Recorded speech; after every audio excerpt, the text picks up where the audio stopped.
Welcome back to Have You Heard, the social media podcast by us here at The Social Shepherd. My name is Zoe. I'm one of the co-founders, and today I'm joined by Melissa, the creative director at Social Shepherd. Yes, thank you so much. You've been on a podcast before, haven't you? No. I swear you have. No, with Sophia? No, that was with Tash. Okay. So, Mel, how long have you been with us now? Do we count the freelance time? Yeah, so for anyone listening, Mel came in as a freelancer on a big project that we had, and then we coaxed her into coming in full time. If we count that, it's about a year now. Okay. It was a year that I went to Japan, so yeah. Yes. Well, yeah, fair enough. And to be fair, I've been very honest with the podcast about how difficult we found it to find a creative director that understood social, but that also like held the same like standards that we hold as an agency. We found it really, really difficult. They were either like too social and their entire personality was just like completely embedded in like complete and utter chaos, to the point where like we weren't even sure if they're going to turn up some days. So that didn't work out. And then we had the other side of it. So a very welcome addition to our team, and whilst it may not feel that new, I think it's been really exciting for the team. But one of the things that we want to talk about today, or we've been asked to talk about, is our social media algorithms killing creativity. Lovely. So Big topic. That's a fun topic. But I guess it'd be really helpful for those listening to talk a little bit about your background, because you kind of went through traditional creative first and then kind of found your way into social. Isn't that correct? It's a little bit of both. So I've always known back when I started, Instagram just started, so I'm not out. And Instagram just started, so really it was kind of like I could see something big was coming, and it's in brand new media and people are getting more and more used to it. But obviously I've always wanted to work in advertising, so I've always kind of went towards the bigger, more traditional agencies because I wanted to make ads and TV ads and any sort of ads. But when I saw there was a bit of a change with social and kind of it was getting bigger, I decided, well, I think this is a good route to go. At the time, when I was at the bigger agencies, they didn't really have a social section or social department per se. So I was always like the creative that kind of was a bit outcast because people just didn't see social as anything at that time. And I was really lucky, I joined JWT, which no longer, rest in peace. They had KitKat, and I was able to launch KitKat account on Instagram, and that was, that kicked it off really for me. Nice. So I guess we do have a bit of like an interesting relationship, and when you walk into a creative department in a social agency, and I don't mean a creative agency that says that they're social, I mean a social agency, it is kind of like a different vibe than what you would traditionally find in a traditional agency. You have more experience in that. Is that true? That's my kind of take on it. But it's different. The people you get are completely different. Like I've worked with people who are super social, who gets TikTok, who gets Instagram, who gets Facebook and all that sort of thing. But then I've worked with creatives who are very just TV ad focused. The way they do things is completely differently. So, when it comes to social, we have a reference, and then we're like, oh, this is the reference we're going off of because of, we know this is going to do well on social X, Y, Z. Or it's like a data point or an insight or something that's related. Like it has to be like a cultural reference. Yeah, exactly. Because it has to be relevant. Yeah. Otherwise it's not going to get shown. Yeah. And whereas like I work with traditional creatives who are like, they're just churning out scripts. Like I've worked, because I was paired. So in traditional agencies, they preferred an art director and a copywriter to be paired together. So when I was paired with a copywriter, she was a traditional creative. She would be writing like 10 scripts a day. And it just, although there was strategy behind it, it was because one, our creative director at the time wanted to see lots and lots of variety. So she was just constantly writing scripts. We were constantly having ideas. Any ideas goes, and we're just churning out scripts. With the whole, I've always been intrigued by this, because the whole like pairing of like an art director and a copywriter, how does one go about finding their creative partner? Oh, there's loads of ways. So I've been at networking events before. I've also been at like creative speed dating. So one of my friends, she says she also started like a speed dating Facebook group back when Facebook group was big. And people would be like, hey, I am art director junior searching for copywriter who's into XYZ. Here's my portfolio. It's very like, it's pretty much like dating. Yeah. Tinder for your Tinder for creative creatives. pairings. Do you think that type of pairing still speaks the same in social agencies? Because I could almost see it kind of slightly differently, where it's more like an organic specialist paired with a creative, but then there is still a distinction between whenever we speak to social creatives, and I think we spoke to you about it, is we always say like people like kind of are, our titles are social creatives. You probably have some people that maybe have started in more of an art direction place and have become more of a broader one, or people that have started in a copy position and then have become a more broader one. Is that kind of true to what you sort of see, or do you still think that there's like a need for like that separated like art director and copywriter whenever it comes to social? I think there is still a need, just because it is a specialism. Like, especially for myself, I'm dyslexic. I can write copy, but it's not going to be perfect. Whereas, our copywriter now, Ben, he is going to write perfect copy. So I do still see there is a specialism in it, but then for organic, I think it's less of a need, just because it's more casual. You can just be like, POV this. Yeah. I think the thing with copy and art design as well is that like if you're going to be a social art director or a social copywriter, it is different to traditional, because you have to be really tapped into culture. And like we'll have some accounts that are quite like jokey accounts, and then we'll have other accounts which are like an art director is more important on those accounts because they're very aesthetically driven. And you kind of have some accounts that lean more towards copy being more important as a skill. Not saying that they have any more or any less copy than another account, but it's the ideas are going to stem more from like comedy than another account where they might stem from like fashion and like visual culture and stuff like that. Even like if you look at social and brand videos, they prefer polished look. Everything needs to be perfect in a way when it comes to art direction. Whereas with social, you want it a little bit messy, because if it's too polished, it's going to be an ad. It's like taste almost for social is like taste is obviously important for brand as well, but it's like how people have bought into content creators and stuff like that. It's like they're buying into people with aesthetics that they resonate with. And so the job of a social art director is almost to have a taste that resonates with the audience that the brand is trying to reach. And understand what each audience want in terms of aesthetics. Whereas like, if you're doing a brand video, it's for so many different types of audience. It's kind of a blanket feel. You don't want to be too specific aesthetic. But on social, like with some particular brands, you want it to be very, very particular, whether it's bold or whether it's more casual, whether it's farm core or whatever it is. Yeah, nice. And so we've got Mariah's found a quote from Reddit that I think will be good for us to discuss. So someone has said, it really sucks when you put in several hours of work into something and it goes nowhere. Then a week or two goes by, you post crappy content, and for some stupid reason it goes viral. I think this behavior can encourage people to be less creative. What's your take on that?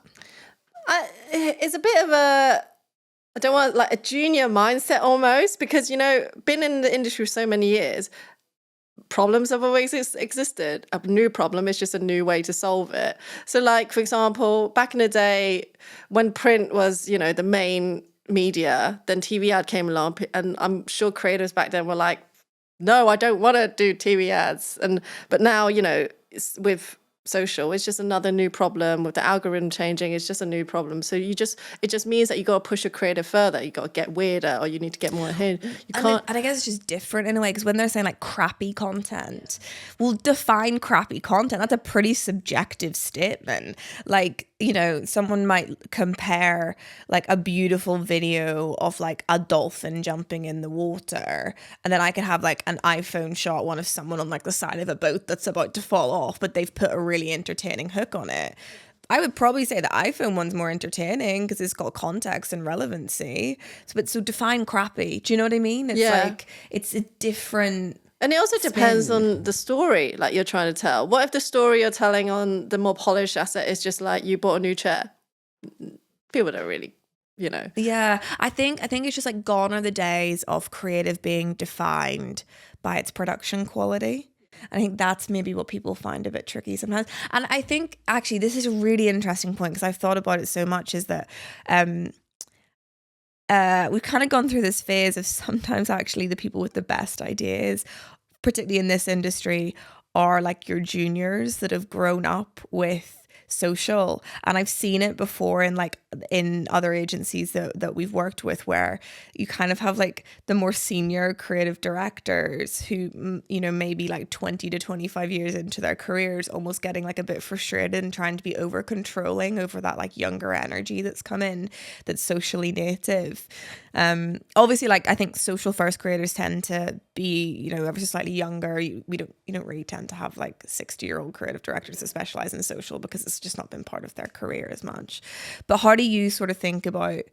Do you think there's less like creative directors can have less of an ego that like they are like the top creative brains and it's more about like nurturing those ideas? But it's I think as a creative director, the core idea still remains the most important thing. Even I think for juniors, it's getting them to that point, understanding that your content is single-minded, it's got a core idea in it. Because if you've got too many opinions or too many things going on in your video, it's not going to perform well anyway. But I guess as a creative director, yes, you do have some who are like much older who doesn't understand social, but I have seen ones who have adapted and constantly learn. True. So it depends. And I think the best creative directors are always constantly learning. And my motto is always like hire people who don't have your skill set so then you can also learn from them. Because it's not a one-way street, it's always two ways, especially like you said, like the junior creatives, they are the ones that grew up with they are Gen Z, they grew up with, the gaming industry changes, they grew up with social evolving as it is now, and they are the ones that you can kind of learn more from. Mm-hmm. Yeah, no, that makes sense. And I guess how would you sort of, like say one of your team members came to you and was like, I'm getting really frustrated, like the content that I think is going to perform, that I'm putting all this time and energy into, like it just isn't performing and I'm going to give up. Not that anyone's done this in our business, just to clarify, but like, I'm going to give up. I'm just going to run around with my iPhone and take a whole load of shit videos and post them. Like how do you do you ever get that frustration from the team or anything like that? I think it's interesting, right? Because on social, there is an element of test and learn. You can, like, if it doesn't perform, it's fine. Just do the next one. And I think it's good to keep encouraging, like, okay, this didn't work. Why didn't it work? And find out the reason why. If there isn't a reason, okay, test something else. Try new things. Also, like, there could be algorithmic blips. Like, particularly on TikTok, you can repost content. Yeah. Like, tweak it. Do you know what I mean? Like, archive, tweak. Like, don't do it all the time. But it's not that, like, it's serious because of the impact it can have on a business, but the method of publishing it is slightly different because I guess if we go back to ad days where people were making TV ads, you were making something that couldn't as easily just be tweaked because you had to secure your spot and submit your creative weeks ahead of time. And it was always going to get eyeballs on it because you were paying for those eyeballs. Whereas now you're not paying for the eyeballs. It's like a funny ecosystem type thing going on. Yeah, definitely. I mean, like once it's out there, like print ads, TV ads, once it's out there, you can't take it back. No. It's there. Someone's taking a picture of it. Someone's recorded it. I mean, you can do that on social as well, but you probably have more of a chance of reclaiming it back before someone else sees it if something isn't working as well. Do you think that because on social we have access to like free views basically, so free eyeballs if our content performs well, that does probably mean that because you're not guaranteed those eyeballs necessarily unless you're putting paid spend behind it, that the cost and time that maybe goes into producing one asset is significantly less. I mean, this isn't really like a time thing. This is more just like a channel to channel thing. Of course, there's going to be more energy put into a TV ad whenever you don't have the control whenever it goes live. But do you think that like creativity is like dying or like the respect of the creative art is being killed by social? No, Not really. Like, I still just see it as it's a new challenge that we need to overcome. It just means that, you know, like, okay, yes, the box is probably smaller and that we could probably do less things, but it just means that there's more opportunities to go out of the box. There's more opportunities to do something completely differently that no one else has seen before. I think we're constantly evolving. The platforms are constantly evolving, and it just means we get new challenges. It keeps the work continuously more fun. That's how I see it. Like, the work can be more and more fun. And it just means that, you know, work is not so straight and just like, we're doing trends today, you know. Yeah, agree. And I think one thing that I always think about is like people is like to not get lazy with your content because you're not sure that it's going to get eyeballs on it. And I always think like whenever you look at a piece of content, if you could guarantee that 1 million people were going to see this piece of content, would you still put it up? And it's like, if people ask themselves that question on their ideas, and that's not necessarily to say like from a quality perspective, it's just, is the core idea entertaining? Is it a strong core concept? That's probably more interesting. It goes back to, are people going to remember it? Yeah. Because yes, we could put it out there. We could put paid ads out. 1 million people probably go see that paid ad. Great. But are they going to remember it? Are they What's going to the impact? What's the impact of it? Are they going to come back to that brand? And I think if you look back at like how Asia do their just advertising, marketing in general, because there are so much out there, so much different media points, like you get ads served left, right, center, videos served left, right, center. There's a really good challenge there for creatives over in Asia is to make it as weird as possible. You've seen that in Japan, you've seen that in Korea, and you see that more sometimes in China too, where the creative's so weird that people remember it and it's remember almost like brand. Extra creative. Yeah, and it's like if anything, it's almost maybe enhanced creativity. Yeah. And that we have this right now with like social, which is like people going more unhinged and going more weird. They've done that already. They've just done it with TV ads, print ads. But the core idea gets that to that point of being weird. And I think I think in social, that's probably where we're heading towards. It's more unhinged, more weird, so people remember you. Because we are being bombarded with so much content all the time. How can you be the memorable one? Yeah, that's so true. And I guess what do you think the perspective is on things like content creators and stuff like that and script writing for them? Because I guess it's a different creative challenge, and it's also like you don't want to write someone's voice for them, particularly when they're like a personality and that's what you're using them for. Yeah. So do you think that like that's like a different creative medium that maybe creatives haven't necessarily played with before? We did head into that. Like I think a few years ago, influencers became so big. I think instead of using actors, people were like, let's just use influencers to act. But obviously like they're not actors and they can't act out a script. And I think creatives realize that, okay, we should just give them a looser brief and just go from there. And I've worked at influencer where we gave them very specific briefs where we had to bring out all the, you know, reasons of belief of the brand, where they would trip up constantly and that actually hindered on production. But when we told them, okay, keep it loose, these are the points you need to cover, they were pretty much, you know, when they have creative freedom, people believe it more versus if you just give them a script, people are going to know there's an ad and they're not going to want to watch it. Yeah, agree. I know I hate the word, but it's like authenticity is really important, particularly when it comes to like personality-driven marketing. And then one of my questions was, so say you were working with say you were hiring, okay, which we're hiring all the bloody time, to be entirely honest, and someone came to you and they just had a traditional creative background. What would you need them to show you in order to convince you that they would be able to flip over to the social world?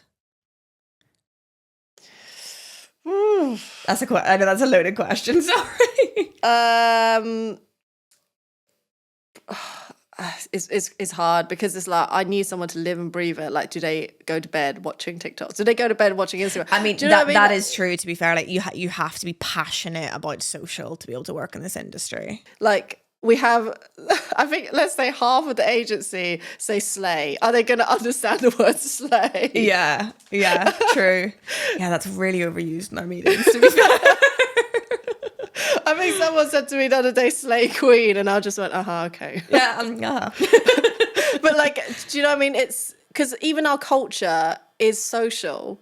We are culturally driven in the agency. So if they don't even get some of the stuff we're talking about. Would you not say that though, like, even if you weren't a social creative specifically, social is still a really important place for you to understand culture. Like, so are creatives that maybe aren't tapped into social, maybe just being a bit ignorant to the fact that that's where they can, particularly if you're in advertising and you've got to understand different audiences and stuff. Like, I think the best data comes out of social, biased, but that's my firm stance and I'm going to stick to it. It's tricky, right? Because it comes down to education. If you like, when I was at uni, social wasn't part of that was ages ago. I don't know if it is now, but you're not that old now. But they didn't teach social when I was, doing my course. But I don't know if they do it now. But I think most creatives lean towards TV advertising just because the production is bigger and they think, well, my mum's going to see that on TV. It's a fame thing. There's a lot of creatives who want the fame, who want to go to Cannes. Are they maybe not more like, that sounds so bad, and please correct me if I'm wrong, but is that not maybe they're an artist more than they are creative? But then creatives are. Well, yeah, but not all. Yeah. But it's like, are you creating for yourself or do you have the ability to create something that's going to inspire someone else? It's a bit of both because, like, my motto, which is, would you put this in your portfolio? If you don't want to put it in your portfolio, why are we putting it out for a brand? I guess that's why you also buy into like individual talents, like taste and stuff like that. Yeah, and it's like the way I see it is, if the creative wants fame, that's great. That means they're really passionate. Well, some are passionate about work. I mean, I want to win a Cannes. Like, exactly. But like, that means that they're gonna do the best they can for the brand. Yeah, that's very true. I don't think you can separate the two as much. Yeah, that's fair enough. I want to ask a little bit about. So actually, I'm going to ask you to confirm your firm stance on the statement: social media algorithms are killing creativity. Do you agree with it or disagree with it? Nah. Yeah, disagree. I don't agree with it either. Disagree. New problems, new solutions. I think if anything, they're making better creative. Like, define better creative, subjective, I know, but I think they're enabling people to tell better stories that are more interesting to people. And there's so many different parts of to the creative idea. It's not just, hey, here's a weird idea, weird unhinged idea, whatever. There's so many parts. Like, was the shot good enough? Was the insight good enough in the beginning? If it wasn't, then the creative is not going to be as strong. Everything is always connected. Yeah. There's no way around it. Are the audience super niche and you didn't tap into that niche part of the passion point? There's so many different ways in which a creative is going to succeed or not succeed.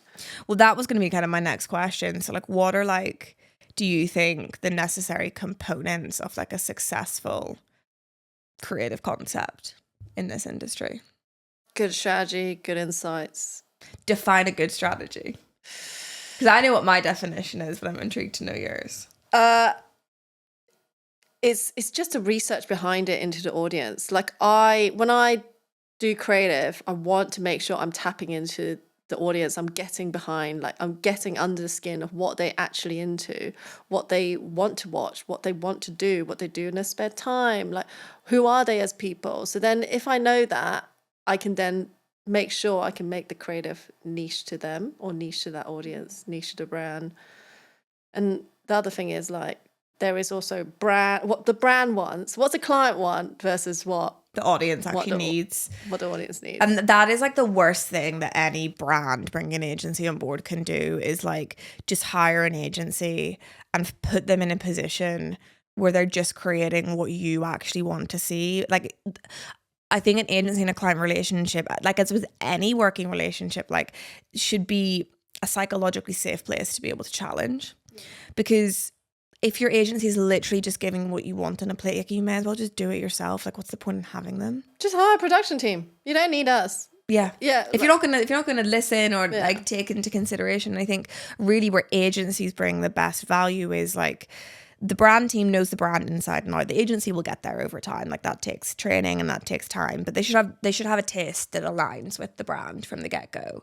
But what the agency will know is the audience and what the audience wants and needs, because the brand, quite likely, unless they've done an extensive amount of research and are kind of in it, are probably going to know the audience's behaviors in relation to that brand and that customer experience. But what is that audience doing after they've purchased? What is relevant to them? And I think that's really where social agencies bring a lot of value to the creative. But also, like, if you're trying to reach more people than your current audience, like those people, like say we got a car brand and they're buying that car already, why do we need to target them anymore? We can target, let's get the Gen Zs who are going to buy a car, who want to aspire to get that car or whatever, get the people who haven't tapped into a brand yet. We had this a couple of weeks ago, and we ironed it out. We really had to challenge a brand on something, because we've been briefed, and it was actually a paid media creative brief, and we did a load of audience research. It was a homeware brand, and the majority of their purchases were coming from like a 60+ audience, etc. And they wanted to grow their audience base. They kind of hit the ceiling of like saturation within that group. So we did a load of research. It's a home brand. We have an influx of homeowners in their late 20s, early 30s in specific areas of the country. It's harder in built up cities, which are more expensive from a home perspective, but that also gives us an opportunity for geo-targeting. But anyway, we did this whole piece of work. We looked at their creative and we were like, look, your creative isn't relevant from an aesthetic perspective for anyone below the audience that you're already targeting. So we need to make some changes to how you're showing up creatively, because if you're a home brand and people can't resonate or say, I would want my home to look like the creative that you're doing, then no one's going to want it. And they were like, no, but we told you that our audience is 60+. I'm like, yes, but you also told us that you wanted to reach a new audience, and you're not going to be able to do that or resonate with them unless we change things up. I mean, not being funny, 60+, they're probably gonna die soon. This is what they're gonna get and die that is so off. mean. Like, I'm sorry, Mom, if you're watching, but like she's not gonna buy that many more curtains in her lifetime. Yeah, and also, like, how many 60-year-olds are gonna redo their homes? Like, they're at a point where they're like, they just want to retire, they just want to rest, they want to go out and do their hobbies. Like, it's slim. You want to get them young, like. You also, like, I think demographic targeting, I think, is quite outdated these days, if I'm entirely honest. Like, we've kind of grown past that point, and we have multiple different people who have different types of lives. Like, the conventional life cycle, it does exist for some, but like, people have made their own paths. Like, people are doing different things and buying homes at different stages, having kids, like, with a way broader spectrum of range. And so I think people are much better to tap into demand. So who is actually in market for this product, and then tailoring different types of creatives for the different audiences that are in demand there. And I think, I don't know, I'm not the biggest fan of demographic targeting. I think if your sole targeting strategy or your audience strategy is focused on a demographic, I think we're moved beyond that. We're way beyond that. We're moved beyond age group. Age groups are gone. People, like, it's about passions, like, or what's their stage of their life is at. Like you said, people are having babies later now. But you could have, like, life stage. It has different demographics attached to them. You could have, like, first-time parents at 45 and first-time parents at 22. And they're looking for the same things. Do you know what I mean? So it's like, it's just a bit redundant, the whole thing. Completely. And the same with like hobbies, or, you could be a gay. I love bringing up game, but you could be a gamer at 16, but you could also, now you see like grannies doing gaming at 90 because they're like, well, I got nothing else to do.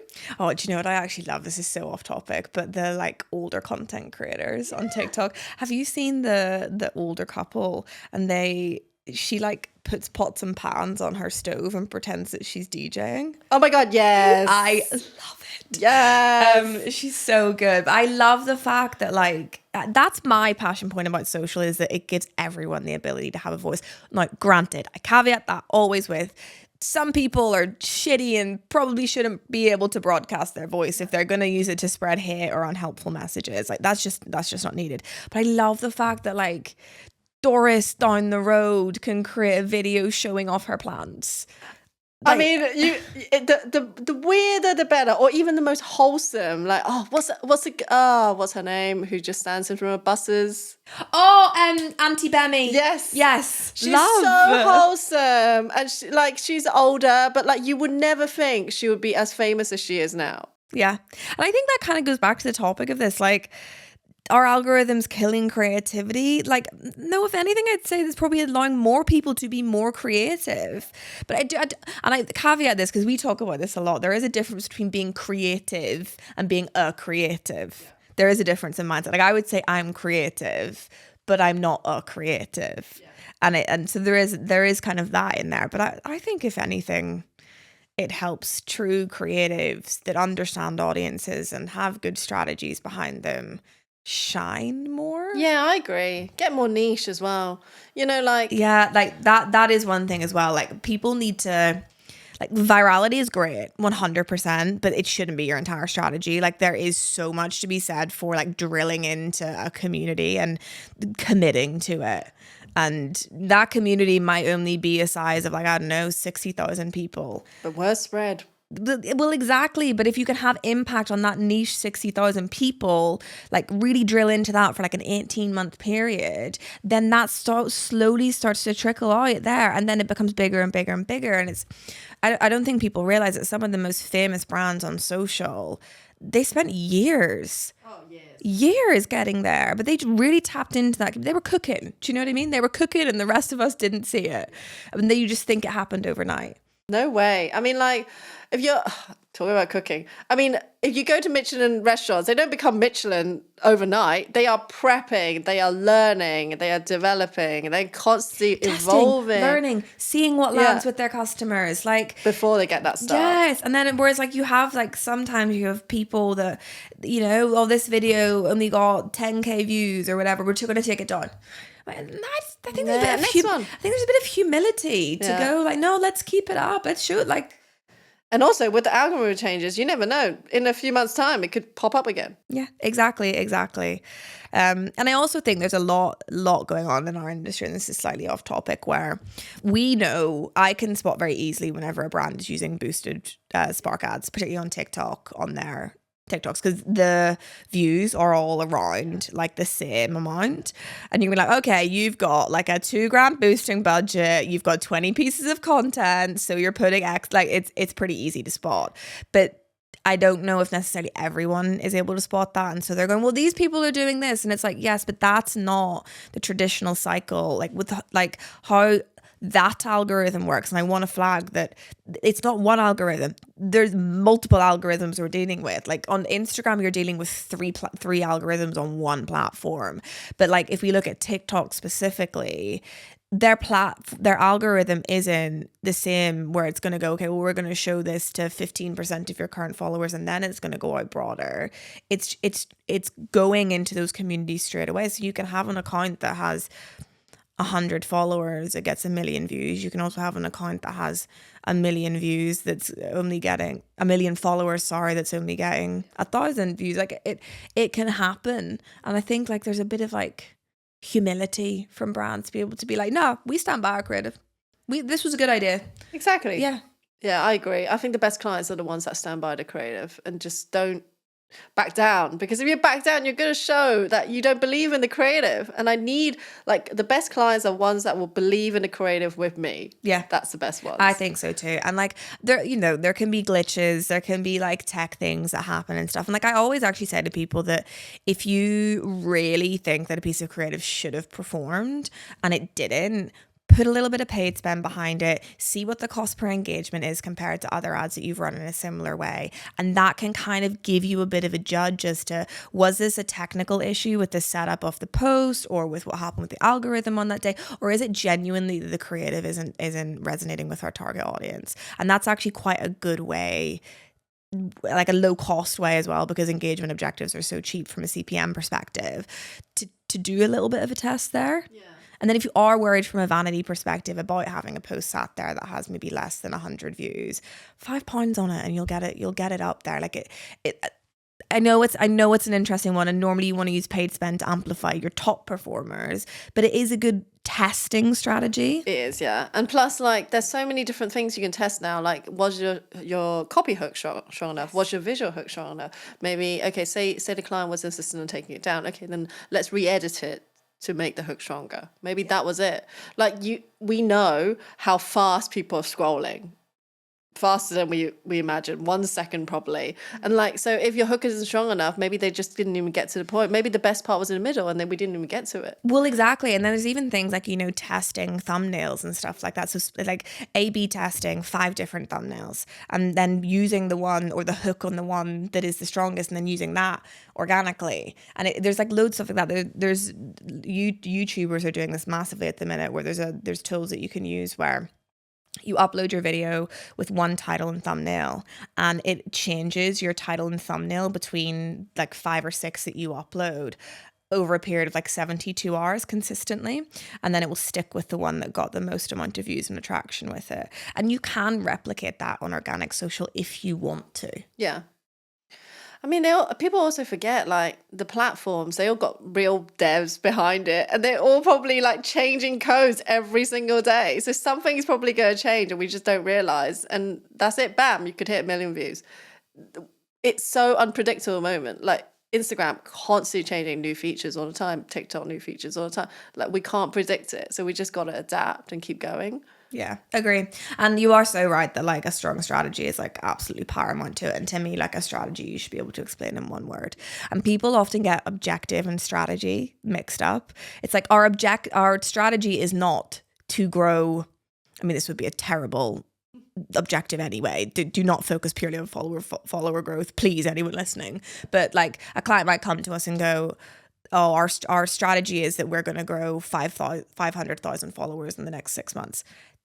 That's an objective, not a strategy. And people really do get the two things really confused. And it's like the strategy is the route that we're going to take in order to achieve that objective. And we use the metrics mentioned in that objective to measure the strategy, but they have to line up. Well, but there's brand strategy, which is coming from client. Yeah. And then there's agency strategy. There's our strategy, which is on the activity that we control. Yeah, which we completely get the audience, we get the platforms, therefore we get back to the objective, what they're trying to achieve, and then we give them the strategy. Yes, the strategy definitely should work in one sentence, so should the creative. Yeah. Well, so we've just onboarded a new client, and I won't name the name to give anything away, but like the strategy is to make social a safe space for millennials again. Yeah.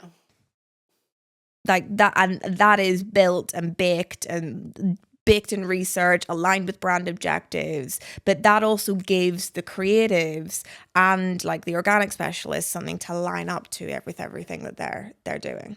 It should be, by the time that strategy comes to creatives, it should be super clear, like what we're trying to get at, who we're trying to get at, and what the feel should be. And I think it goes back to vibes. Like, what is the vibe that the client really wants to achieve on social? Well, it's what is the vibe the client wants to achieve, and what is the vibe that the audience needs to see in order to buy into the brand. And it's a marrying of the two. It is. But yeah, I mean, I don't think algorithms are killing creativity. No. I think there's maybe just a little bit more humility that's needed in the industry. I'm happy that things are changing and we can keep doing new stuff. So yeah, it's fun. Is there anything that I haven't talked about that you want to talk about? No, I think we covered quite a bit. Nice.